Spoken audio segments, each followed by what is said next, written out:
It's a 1-year membership in the Jelly of the Month Club. Oh, God. Clark, that's the gift that keeps on giving the whole year. That it is, Edward. That it is indeed. I'm sorry, Clark. But This isn't the biggest bag over the head punch in the face I ever got. God damn it! Son.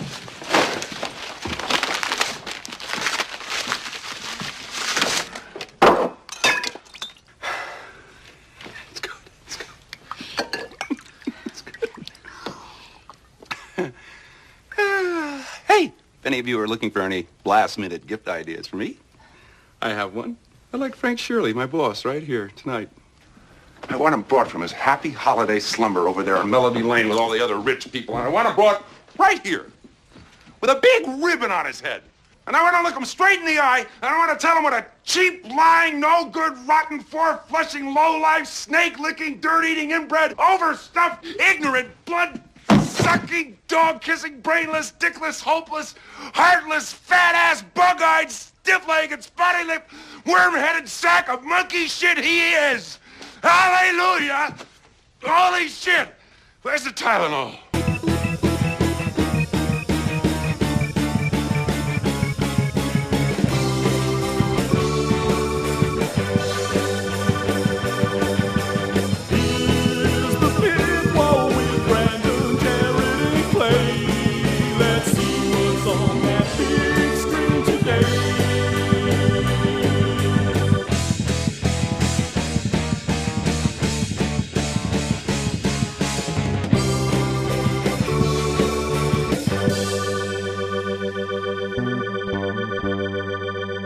Welcome to the Fifth Wall Podcast, episode 16. I am Brandon Carmichael. With me is Clay Kellett. Clay, what's going on, man? I'm mad as hell, and I'm not going to take it anymore. Awesome. I did see Networks. We're not gonna take it. And that, what you heard was Jared Bowes. Jared, how are you? I'm doing good. I'm looking for the Tylenol. Okay. I see. I got you. Tonight's movie, we are actually discussing the Christmas classic National Lampoon's Christmas Vacation. What? Christmas Vacation. National Lampoon's Christmas Vacation. National Lampoon. Is that a comedy? It is a comedy. It is. Oh, It shit. is. What did you think we were doing? Silent Night, Deadly Night. Wow. Yeah. You know, I've actually never seen that movie before. It's an awesome movie. I just know, I remember when I was a kid going to the video store and seeing that cover art because it was with the chimney It's a with chimney Santa's with Santa's arm arm and holding an an axe. axe, Yeah. coming out of it. They made like, what, 3 of those? 4 I of thought those? for sure he was going to There's 2 say, of them. you mean we're not doing European Vacation? But I thought that'd be too that's cliche. We gave pretty him too much easy. credit. All right, that's true. I was going to do Christmas Story because of my disdain for the Christmas Story, but I didn't want to piss anybody off. I hear you. So, I hear So you. is your level of disdain for the Christmas Story on the same level as my disdain for the Princess Bride? no. I don't think anybody's... As it shouldn't My be. disdain for the Rings is not on that level. I hear you. So why don't you like the Christmas Story? It's overplayed.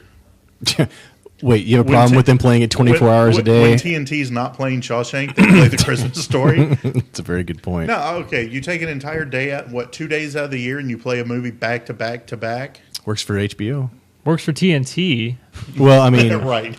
there are times when I'll look on, like... Damn you, Ted Turner. They may not do it back to back to back, but there are often times when like you'll watch like movie A will be on HBO from like let's say 8 to 10, and then they'll play something in between that, but then they'll come back to movie A from like 1 to 3, and then just kind of play it subsequently throughout the day. But yeah, cool it's with that. nothing is anywhere At least near I get a as break. multiples as that. And then I have to do it with commercials. right. I hear you. How many times in a day can I see that dumbass get his tongue stuck to a pole? Well, I've got a GIF of it. You want to watch it right now? Anyway, Actually, if you've not seen Silent Night, Deadly Night, I have not. really a good movie. So I mean, okay. it's 80s, Sure. like 1980, I'll put it in my Redbox queue. but it's actually Redbox Q. I don't use Redbox. I don't know see. how it works. If I remember right, there's a very gruesome scene where a man loses his genitalia, Right on. and there's a lot of blood. Awesome. Yes, there will be blood. Lots of blood. Right on. You know, I saw a movie like that. What, there will be blood? It's called Antichrist. Oh, you saw the Willem Dafoe movie? Yeah. I think I know exactly what you're talking about. Don't fucking see Antichrist. I saw the first Holy like 30 shit. minutes of it. You got off late. Anyway, Merry fucking Christmas. Let's get back. Let's get back to what Yeah, we were that movie talking starts about. off bad and just gets worse. So this movie, Christmas movie that actually came out at Christmas time, Merry Christmas. Unlike Lethal Weapon, Right. It came out December 1st, 1989, and on its opening weekend, it did $11 million. That's 1989 movie money. So It's not too bad for a. no, for a comedy. For a And comedy. it had Christmas, especially a holiday Chevy movie. Chase, Yeah, and he had it's not just too done 4 years ago. He had just done Spies Like Us. Right. $11 million comes out to $24 million today. Which we just made mention that. Yeah, the Hobbit Hobbit. opened at what did you say? I believe $27 million it was- on Wednesday night. Right. Yeah. Yeah. Now, normally you would say, okay, you're comparing a Wednesday night to a Friday night, but you're also talking. Yeah, well, much opening to my, weekend back much to my then- dismay. Yeah. One of the larger film franchises ever. So Yeah, it made $24.5 million the first day. Which is a Wednesday. Now, if you, is that back in the day, or are you just saying yesterday, Wednesday? No, yesterday, Okay. Wednesday. Because back in the day, that It was a Wednesday, according to Dan Cook, right? Anyways. Dan Cook says back in the day was a Wednesday. Hey, So- prove my point though. Go look at all the prequel openings on Wednesdays. Compare them. I don't have time to do that right now. I'll get around to building that database one day. We'll, Thank you. We'll, build a we'll do a VLOOKUP and do a spreadsheet. I'll come back to now. this episode when we're doing episode 280. I'll come back and I'll edit in a little bit of info. Guys, remember when we were doing episode 16? Yeah. See how I slid Star Wars in on him? Didn't even catch it. Nope, didn't even catch it. Or did I? So domestically, this movie did $71 million in 1989 money.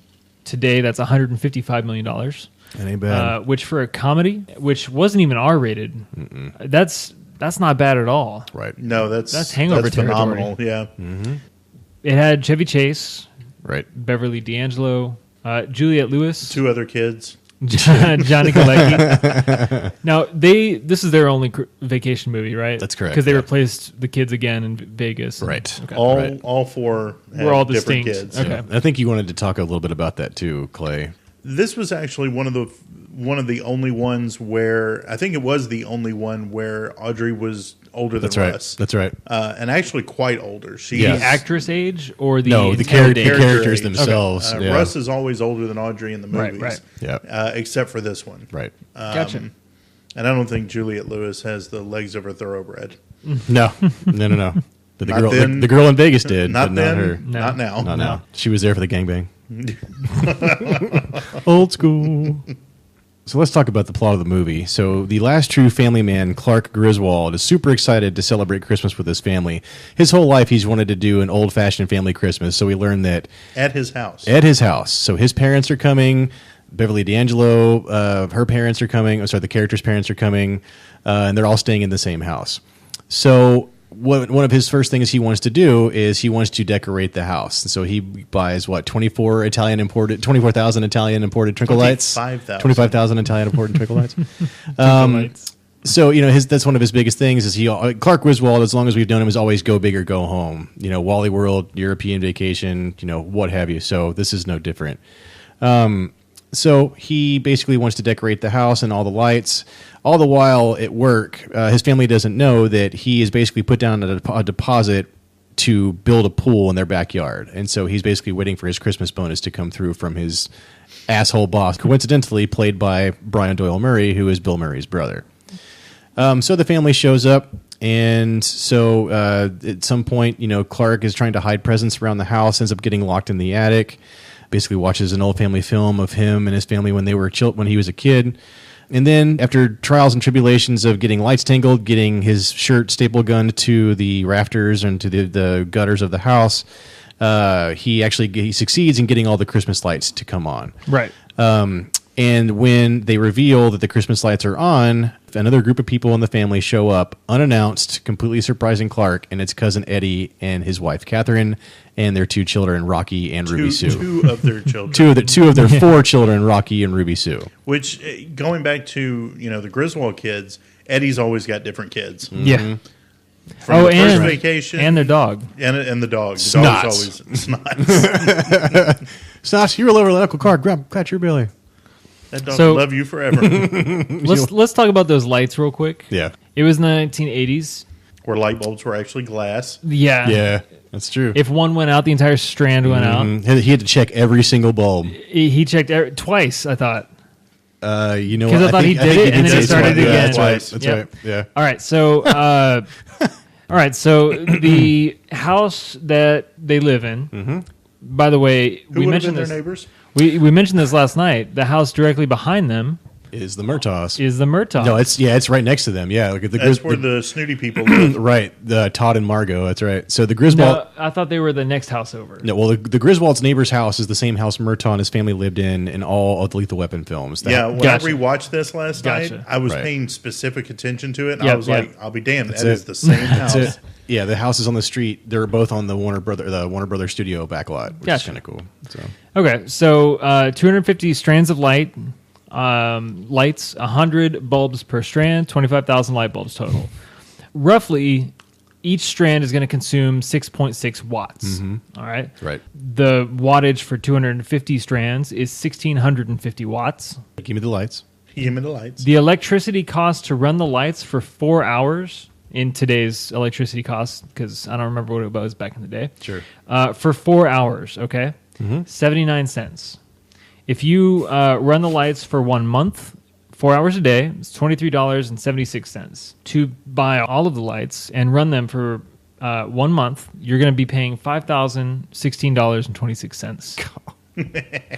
$4,000. And the cost of the lights. Jesus. Yeah. Good call, Clark. Yep. Go big or go home. Sure does look pretty. Is your house on fire, Clark? Actually, and the funny thing is, it doesn't look pretty at all. He just basically covers the entire house in lights. There was no I like rhyme it. or reason. I think it looks kind of cool, man. And it's great that the fact that when the lights actually come on, they cause a temporary a citywide blackout. power shortage. Yeah. It actually cuts to like the power plant having to put on the reserves. Nuclear power. Yeah. Yeah.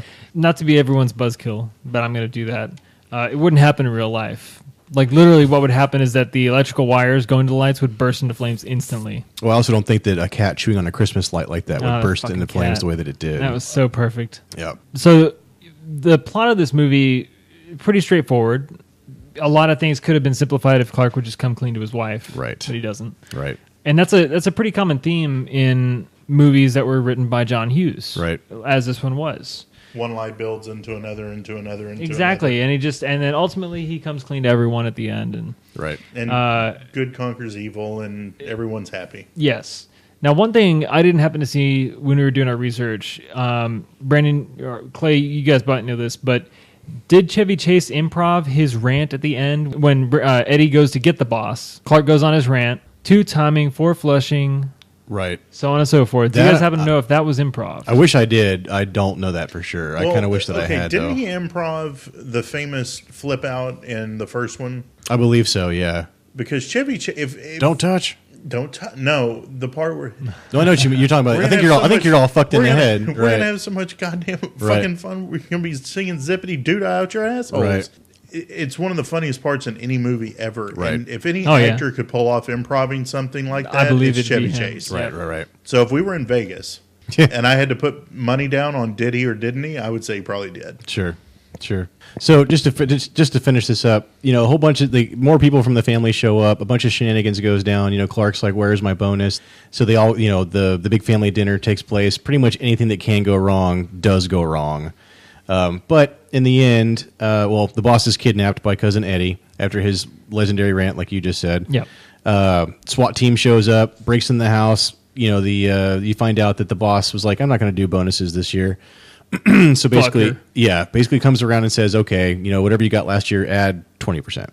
And all is right. In the end, they all go out in the front lawn and realize, and Clark's like, "I did it. I pulled off the family Christmas." And then the end. I did it. It's a great movie. Hooray! Yeah, exactly right. Yay! But this is definitely a staple of holiday viewing, and if it's pretty damn funny. So It's amazing. I love that movie so much. I watch it once a year, I agree. Me too. right before Christmas.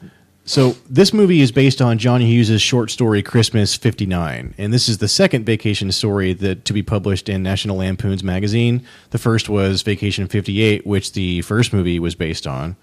The Christmas story, not the Christmas story, but this particular story was printed in December 1980, and it's funny that the label on the home movie that Clark watches when he's in the attic. It's Christmas 1959. Exactly right. Nice. You said it was National Lampoon magazine. Mm-hmm. So that was like Mad Magazine, Well, right? we can talk. Yeah, I mean, we can talk a little bit about. Jared, that's what National you and I Lampoon. were talking about a Yeah. couple of days ago. That was It was a humor magazine. it was Right. just a comedy. So here. I don't want to say like a pulp magazine Right. per se, but it was very similar to a Mad magazine where it was just a lot of comedy thrown together into, a magazine. Sure. Gotcha. It was basically an American humor magazine which ran from 1970 to 1998. It started out as a spin-off from the Harvard Lampoon.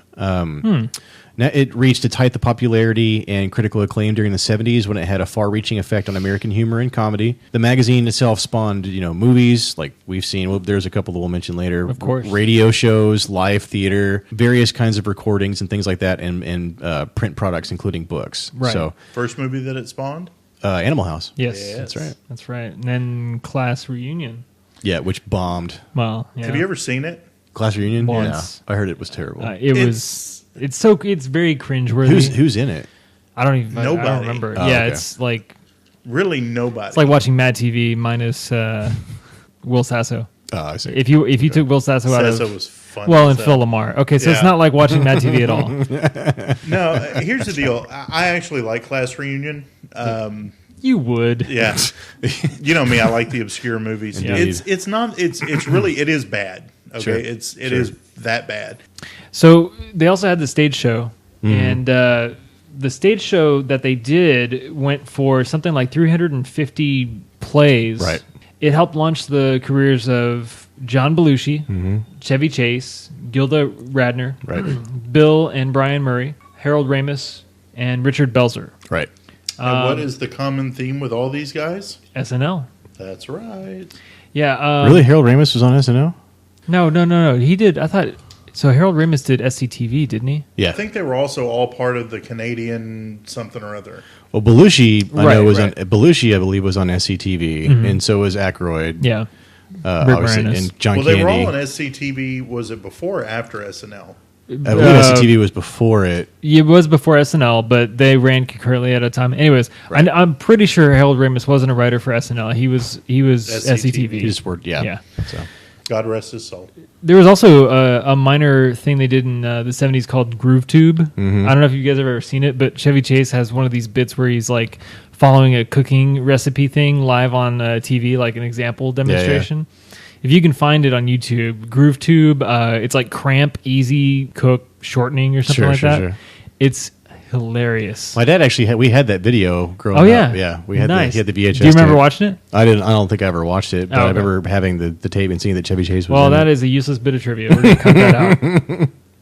So after the stage show, so during the 70s and 80s, they made a couple of films as spin-offs from the original magazine. Like you said, Clay, like the first theatrical release, and the most successful one they've had is National Lampoon's Animal House. Wow. Had Belushi. It was written by Doug Kinney, who's actually in the movie. He plays Stork. Harold Ramis and Chris Miller. So it became the highest-grossing comedy film of all time, produced on a low budget, and we all know the history behind that. So, Ooh, but Animal House trivia. right, Film debut. Kevin Bacon. Good job. Well done. Fucking blockbuster nerd. So, but unfortunately, National Lampoon, the company, had suffered, and in the 90s, they merged with a small public video distribution company called J2 Communications. And so, And they just milked their licensing Yeah. trademark pretty much. for a decade. Right, off of movies like Animal House and all the vacation movies that had come out at that point. Yeah. But they would occasionally do trademark license deals for movies like Loaded Weapon 1, Senior Trip, Yeah. and then numerous movies were made subsequently to. They had the National Lampoon title of it. Well, they're still releasing straight to video movies Yeah, exactly. with the National Lampoon moniker on. Right, because you could basically you could license it for on a one-time basis for a small fee, but Right. like I know they- Van Wilder was That was that one, Yeah, and then it was straight to Senior video Trip. also, I'm pretty sure. Van Wilder was in the theater. It was? Mm-hmm. Oh. It was. It was I know the sequel wasn't. No. God no. Taj's Rise of reunion Taj. or Right, something. right. No, I take it back. Rise of Taj was in the theater. I believe you are right. And you know who else was in The Rise of Taj? And actually, you get to see naked.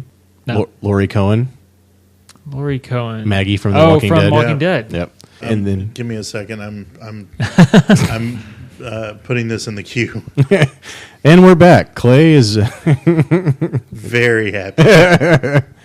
so yeah, just to name a few. Maggie. Like they did Little Weapon 1, and one that I enjoyed was Senior Trip. That's a kind of a funny movie featuring a very young Jeremy Renner. So let's talk about some trivia for the movie. A couple, like one of the first things I found was that So while Clark is trying to decorate the house and like the first attempt to turn the lights on, just epic fail. Right. He asks Rusty, played by Johnny Gilecki, to help check all the lights again. Rusty looks at his bare wrist, pretends to have a watch there. It's like, oh, geez, look at the time and whatever else. It's funny that he does that because Chevy Chase has done that a lot. It's one of his trademark gigs. Yeah. Like he does it in Fletch. Caddyshack? I don't remember if he does it in does it in Caddyshack, but I know for sure he does do it in Fletch. I thought that was a good piece of writing. I wonder if that was improv on Johnny Galecki's part. Probably not. It's like I've done all these. I've watched these Chevy Chase movies. I want to do this just to try and impress the guy. But I seriously doubt it went down like that. Yeah. So yeah, and one thing that I noticed is that when all of the relatives show up, Uncle Lewis and Aunt Bethany, right. when she's wrapped the cat. Yeah, my dad always cracks up. At Oh my god, she's got the Jello and it's leaking through the wrapping. But just like when Clark's holding the box, the cat's just going ape shit. So when they arrive, though, apparently there's a minor earthquake that occurred at the time when they were filming. They left it in. You can just barely tell. Camera shakes or something. Shakes That's just a little crazy. bit. That's pretty funny. One little throwback I thought I really enjoyed that they did was the fact that obviously they go to Wally World in the first movie. Yeah. So when Cousin Eddie is there wearing his V-neck sweater in a dickie, and they're all drinking eggnog out of the. I never noticed the that Marty, until last night. the Marty Moose cups or what Eddie's wearing. The dickie and the white Yeah, sweater. my mom always likes to point that out. I didn't even really realize what a dickie was until Big Bang Theory because Wolowitz wears them. Oh right, yes. But yeah, it's like a little mini turtleneck, and it's ridiculous. But the point I was trying to make was that they're drinking out of Marty Moose cups. They're drinking eggnog out of those cups, which is kind of funny. That's funny. So. Yeah, one thing we didn't mention in the plot synopsis, I got you a little off track when I wanted to talk about the lights, but they go to find the perfect Christmas tree, right, and so they're driving way the hell out into the boonies. We're not driving all the way out here just to get one of those stupid ties with the Santa Clauses on them, are we, Dad? No, I have one of those at home. They get tailgated on the way out there, and burn some dust here. Eat my rubber. Eat my rubber. Holy shit! I love that scene. So the Dodge pickup that's tailgating them. Yeah. It was actually used in another movie, a Kurt Russell movie called Overboard. Mm-hmm. That's right. Which I'd actually seen that when I was a kid and I was renting movies from the local video hits. It's a pretty funny movie, man. It's not bad. It's really good. Overboard? Yeah. That's actually really good. I think it's the movie they met on and started dating not too long after that. Who would that be? Kurt Russell and Goldie Hawn. There you go. There you go. Not everyone who listens to this knows what we're talking about. They're really the only super couple left. Right. Well, yeah, that's true. They've been together. The longest running super couple. Because Tim Robbins and Susan Sarandon. Yeah, they split. Yeah. I don't know if you guys know this or not, but Aunt Bethany, she was the voice of Betty Boop. Huh. And this was her last movie before she passed away. Last movie. I knew that was last movie. Yeah, she was the voice of Betty Boop. How about that? Yep. How about that? I love riding in cars. She looks so happy. Oh, man. Grace, she passed away 30 years ago. I think one of my favorite lines in that scene, it's like, or later on, it's like, do you guys hear it? It's a funny squeaky sound. Then Uncle Otis or Uncle Lewis is like, you couldn't hear a dump truck driving through a nitroglycerin plant. As if nitroglycerin is like grown in plants. Oh my god. Oh jeez. Oh man. So after I really want to catch one of these at the Alamo Draft House when they do a quote along. Oh man. They just recently did one. That's awesome. I don't know if they're going to do one another one, but Richardson just did one.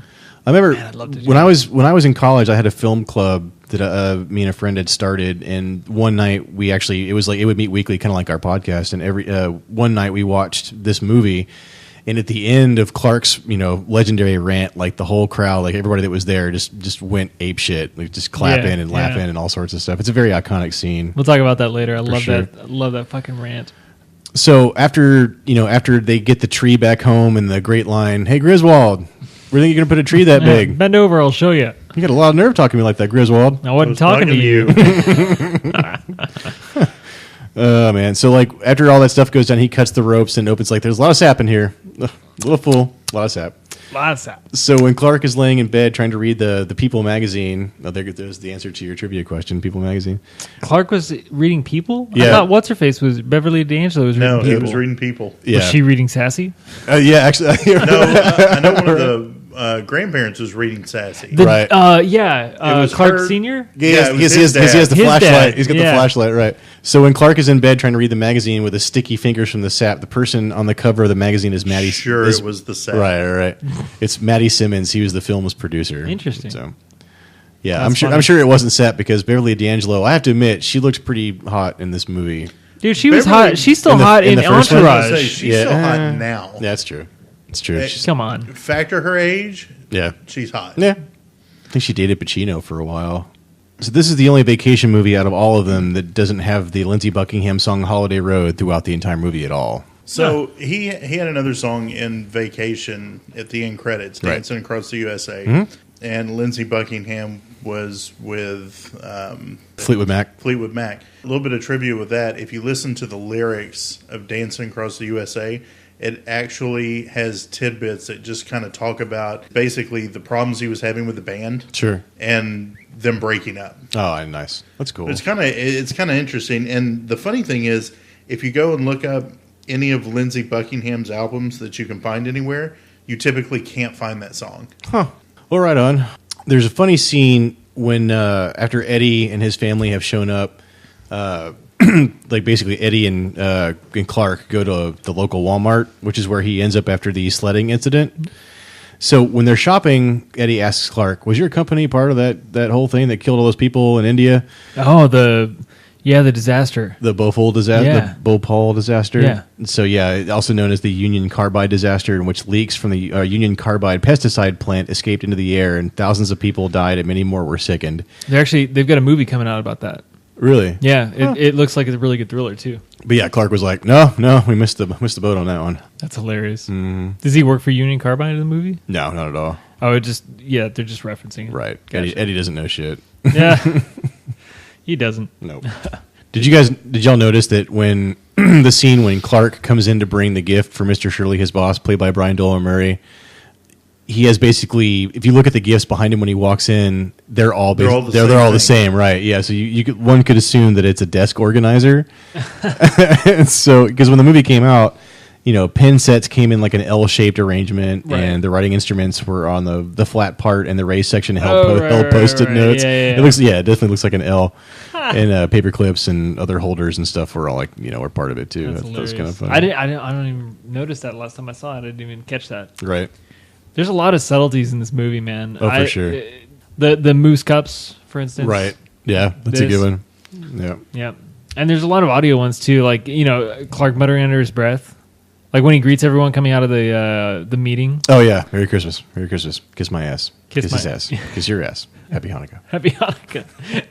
The Happy Hanukkah one that's the one that made me Right. crack up and lose my shit. I will say this: like in other movies, Clark comes off as a very bumbling idiot, but I would say this is more of like the straight man role. Yeah. Because even in European Vacation, he's goofy, and in the first movie he's goofy, but this is like he's playing it straight. But all the bad shit just happens to him, and he's just kind of reacting, naturally and whatnot. Exactly. But you can tell a big difference. He's in like in this movie. For sure. He's just firing on all cylinders. He's definitely a lot more serious, like especially when he and Ellen Griswold. Yeah. When they're talking about Eddie being out of work for close to 7 years, like they have a lot more serious moments than just him fucking up and her he's reacting for a to position it. in management. Right? Yeah. For a management Oh position. my god. We had mentioned this before about the cat biting the Christmas lights and whatnot, and so it was that scene. Unfortunately, luckily it wasn't, but it was almost nearly cut from the movie. It's one of the funniest parts of the whole film. So That scene was almost cut from the movie? Yeah. Oh, my God. That's a shame because, like, prior to the first screening, the executives at the studio, they wanted the scene taken out, fearing that it might piss off some people. Well, yeah. But Maddie Simmons, the guy from the cover of the magazine at the beginning of the movie, begged them to leave it in, and eventually they just gave it in. But after the first screening, the test audience, they laughed their ass off. They scored it as like the #1 favorite scene throughout the entire movie. Well, and they all know cats are assholes. Right. That cat had 9 lives. You just spin them all. Oh, my God. Yeah. That makes me wonder if those screenings, they have fill in the blank or if they're multiple choice. Yeah. Which scene was your favorite? 1 to 10. Right. Here's what I want to know: how the fuck do I get in on one of these screenings? Live audience. in L.A. I want to be a test audience. Live See, in LA. I think when we first moved to Texas, I think we were a test audience for Parenthood. The Steve Martin The movie? Yeah, because I remember we had just, my mom and dad and we, like a whole family, we had just moved to Texas, and that's when I saw the first poster for Back to the Future 2, because it said Getting Back was only the beginning. We had gone to see Parenthood, and like at the end of the movie, we had to fill out cards, like what we liked or what we didn't like and things like that. So I'm assuming it was a test screening because the place was packed. Yeah. And I've done a sneak Parenthood. preview. I can't remember what movie it was now, but I did a sneak preview, and at the end, it was an optional Q&A. Like they would ask you to take a survey card and Right. or have an audio clip. Right. Whatever. I just walked out, but To the but card yeah, in my face. I remember doing that, and there's marketing companies that'll do those sneak previews. You have to seek them out and get on a Sure. list, and they tell you, hey, show up here this night. They're going to do a screening of whatever. Yeah. Well, there you go, man. Just Google it. Try and Yeah, there you go. Just Google it. Google test screenings. And Do some see what fucking work, happens. Clay. I want to use the Google on the internet machine. So, the curious thing about this is that all through the movie, they've got the little door flaps they're opening on the what is it The called? Advent calendar? The Advent calendar, and they're opening the door. The first one he opens is the 14th. By the Right. way, we found Right. that out the hard way. Right. I don't know what the hard way is. I just said Yeah, that. this works. Anyways, you never actually see Christmas Day in the film. Right. that is very true. It ends on Christmas Eve. That's right. What exactly is the Advent calendar? It's that day by day thing. Like, remember how they, like in the movie, they open up the little. It's a countdown to Jesus being born. Okay. Fair. Okay, I see. Okay. I The know Advent whole- season, there's a candle that gets lit. Catholic Church is all over that shit, dude. I thought that was the Jews that lit candles at Christmas, Hanukkah. Wrong Jews. Well, Chris yeah, McConaughey. wrong Jews. These are the Wrong mystical Jews. Jews. Chris McConaughey. Chris McConaughey? No, that's Kwanzaa. You're talking. Chris you're thinking about. Kwanzaa. That's what it was. It's what's Festivus. It's all Festivus. Festivus. Chris Kwanzaa. Or if you watch Sophia the First, it's Oh, Dad jokes. yeah, You know what I'm I talking saw it. about. I saw it last weekend. What was the? shit. I saw that damn episode like 6 times over the It weekend. was Epic something fail. festival. Um, I don't remember.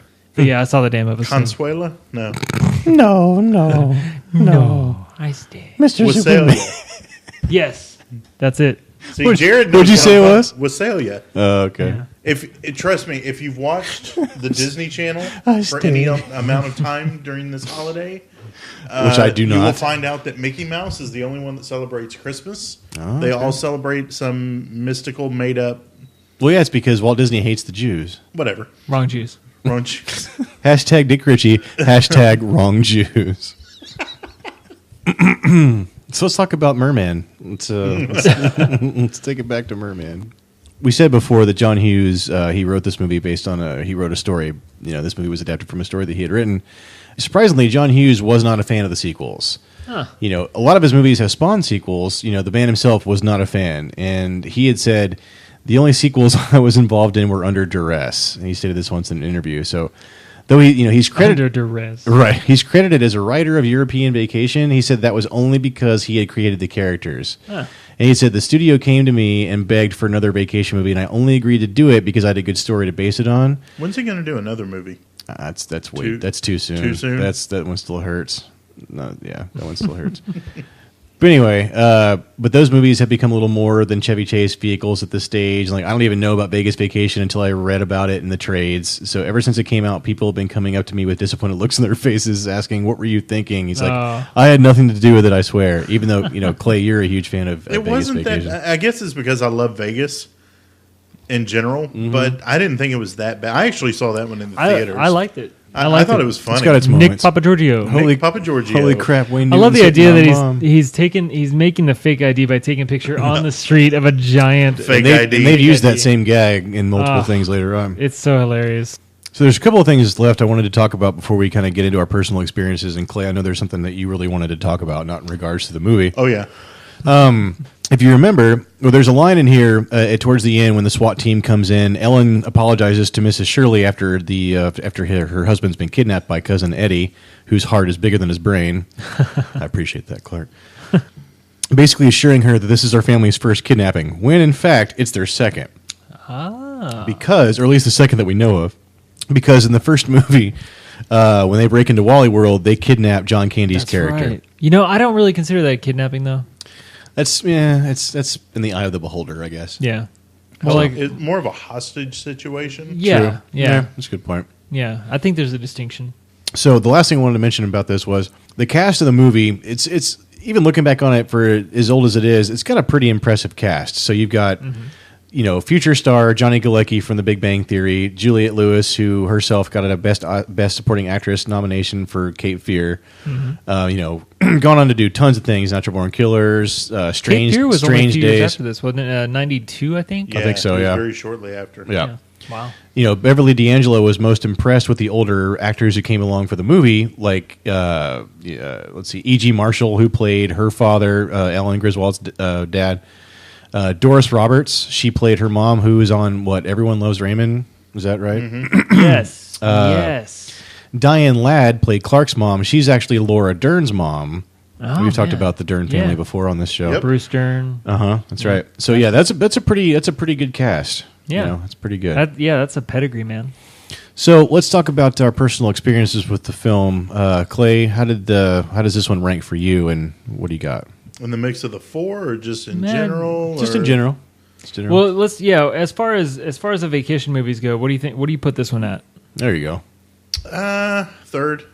Wow. So you have 1, 2, 3, and then 4, or No, 1, 4, 4, 3. I was gonna say. I have seen European Vacation in its entirety once. gotcha. Tried to watch it a second time not too long ago. It's got some- I can't. It's got some pretty funny parts to it. It does. It does. I but- put it at the bottom though. But I do No. put it at the bottom. Yeah. Audrey's whining all the time. Yeah, Nah, she was kind of whining in this one too. Well, But Juliette not Lewis as does it better. bad, but it not wasn't anywhere as- near as bad. I mean, let's face it, Juliette Lewis is hot, so I can deal with her whining a little bit. Okay.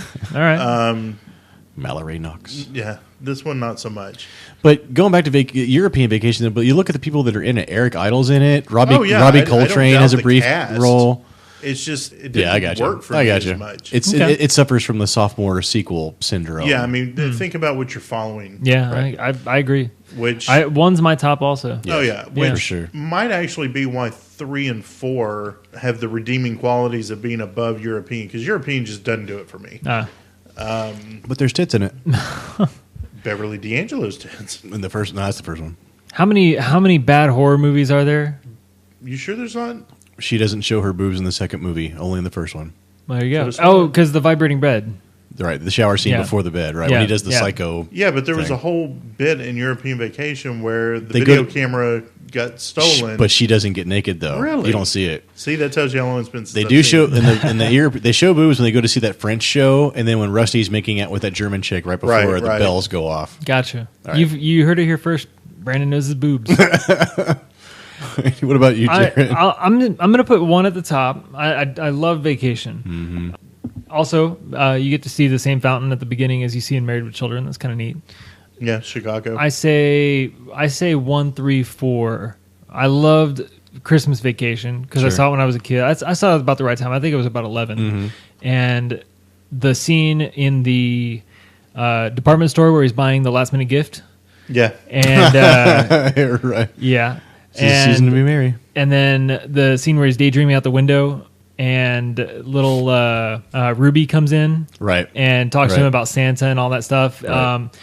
It's awkward because of the scene where he's daydreaming right before. Sure. But it really is a really well done scene right after where he's talking to her about presents and what Right. it means and Santa how. Claus. Shit, It's so- shitting bricks. Shouldn't use that word.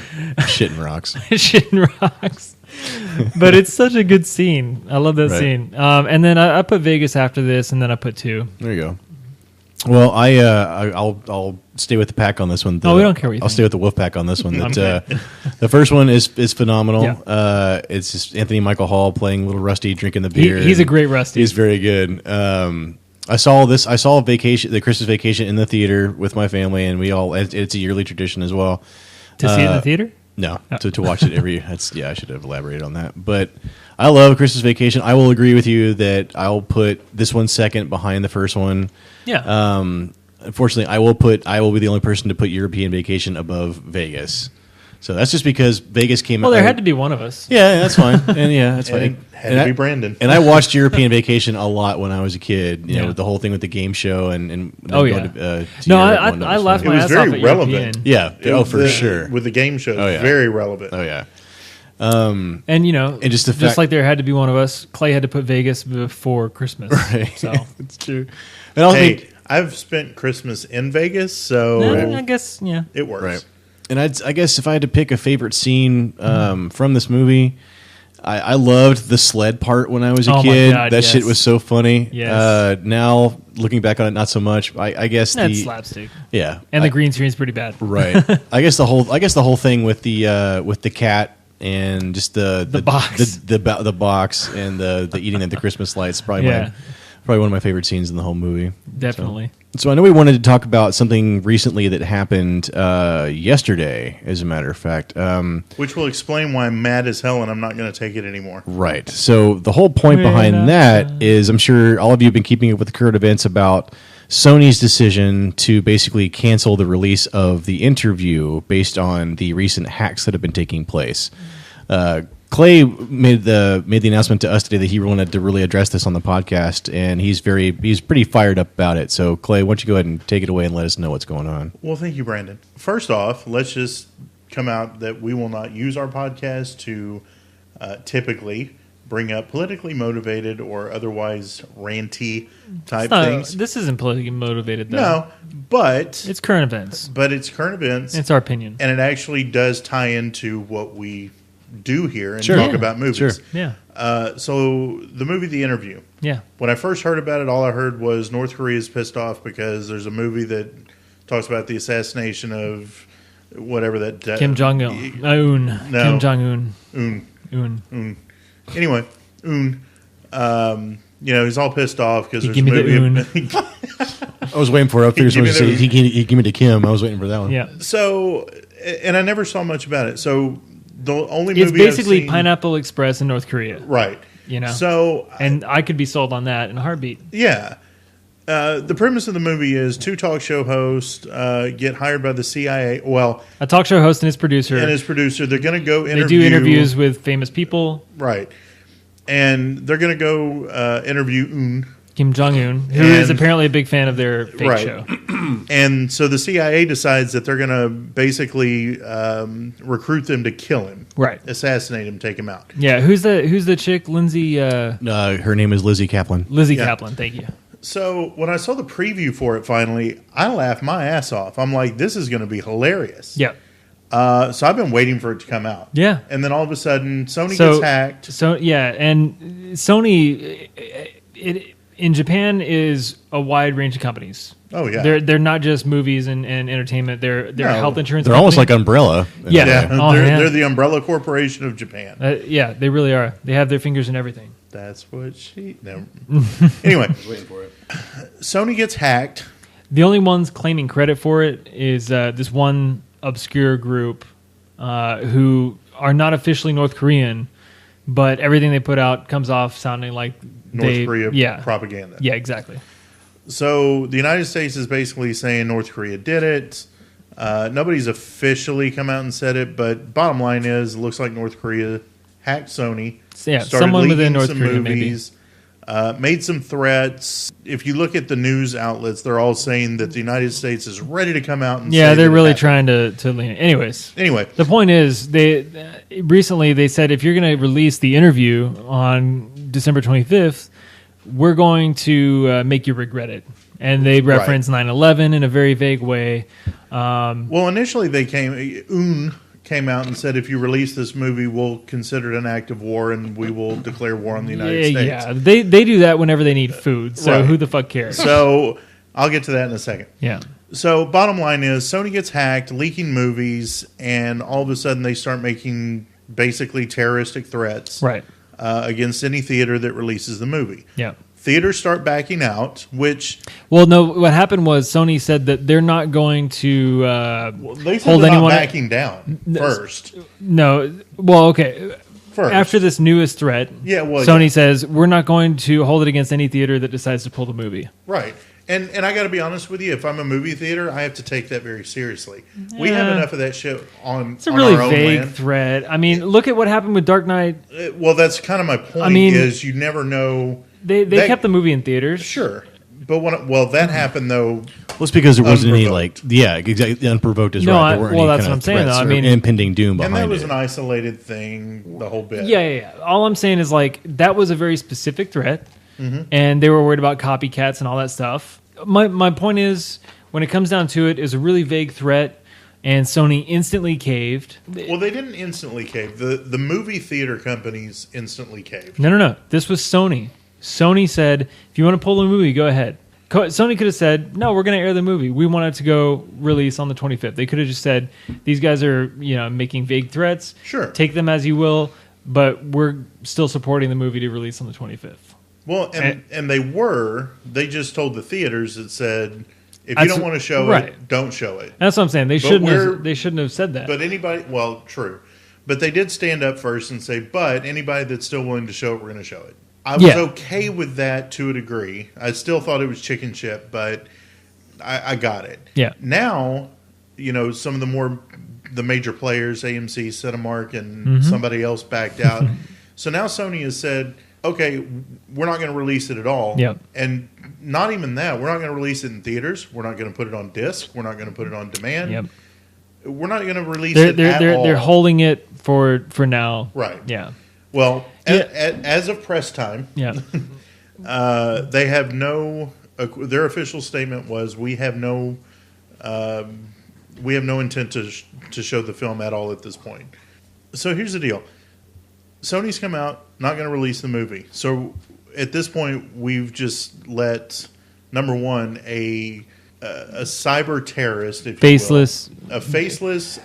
They're not even a cyber terrorist organization. They're a hacker. They're a hacker. I mean, if you start calling hacking of any kind cyber terrorism, then fuck it. The terrorists have won. So what you're telling me is, at this point, North Korea is so powerful that they're stopping us from seeing movies. Yeah. Now, let's just look back a couple of years historically. The only threat North Korea is to the world is to a little strip of the ocean right outside of Japan. That's where all their missiles crash. Yep. When they test fire them. Yep. Who the fuck is North Korea? I know. That's what I'm saying. Who the fuck is North Korea? Now, here's the thing. They have been doing underground nuclear tests. Yes, they're going to blow themselves up. Well, that's fine. All I'm saying is, there's a lot of political shit with North Korea. I read a lot about it. I can recommend a number of books to people if anyone's interested. So we're not going to get into what they're about, but ultimately it comes down to posturing, and political relations. Right. They're associated with China.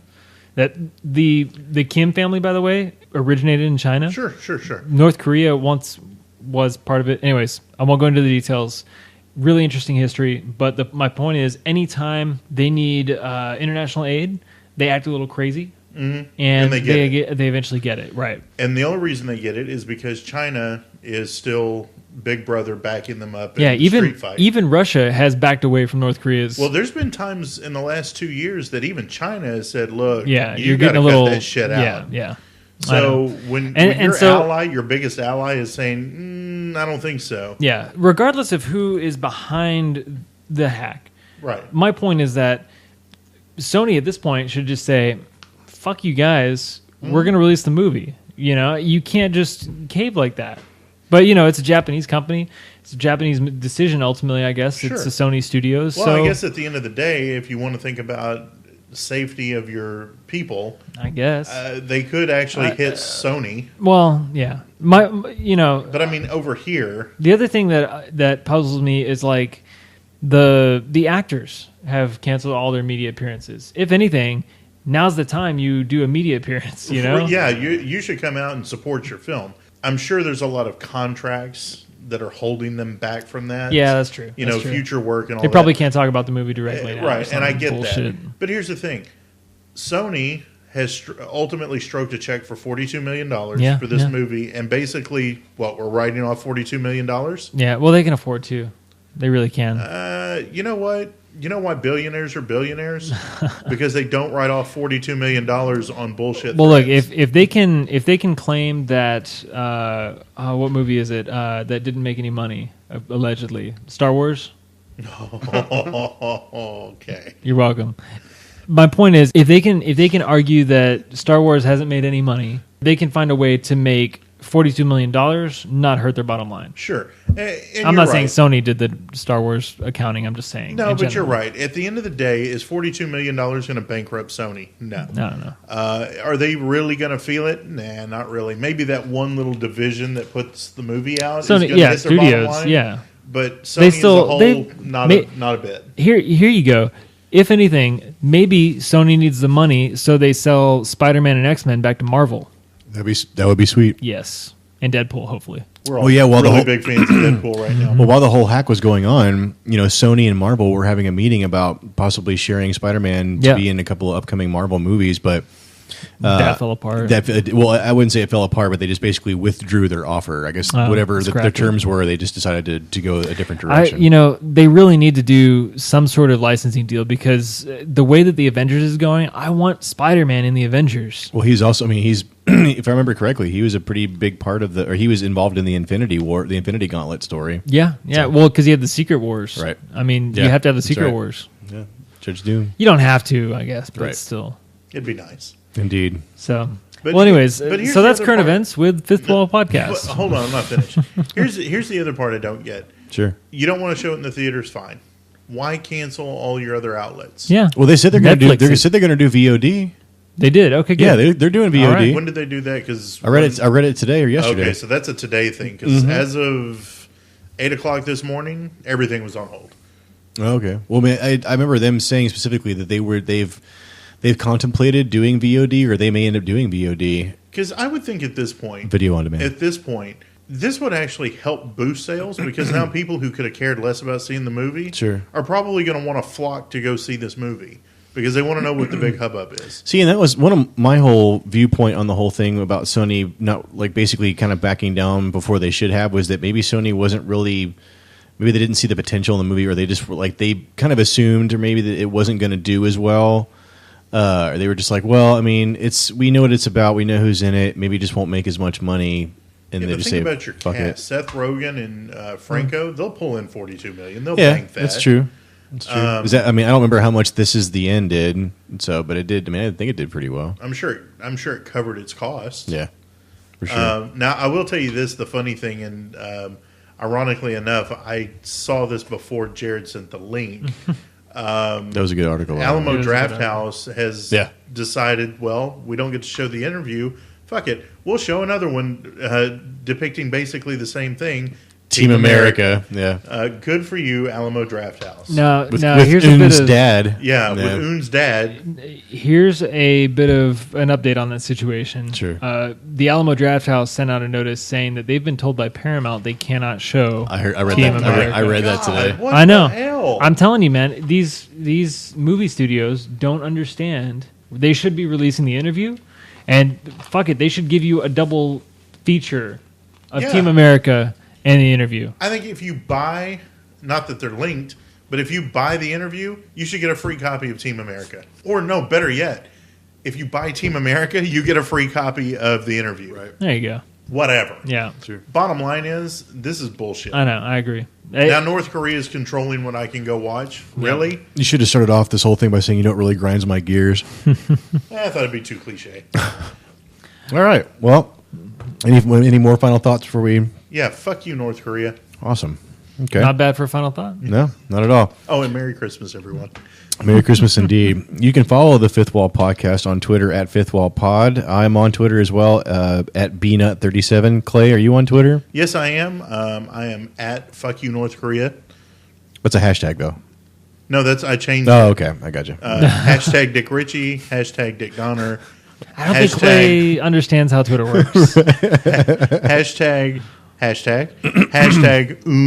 There you suck go. my ass. You're over 160 characters. Damn. Yep, sorry. But it's 141. Now it just says It's 140. hashtag suck my. Well, it leaves it open. There you go. Anyway. No, I am at Clay Kellett. Jared, are you on Twitter? I'm at J Bose. Awesome. Very good. Brandon, how can we find you on Twitter? I am on Twitter at BNut37. In a row? There it is. There we go.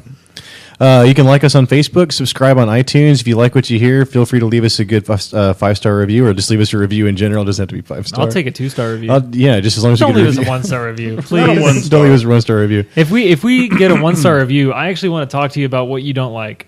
Right. Yes. If you feel that you need to leave us a 1-star, please reach out to us and let us know ahead of time. Very good. Yep.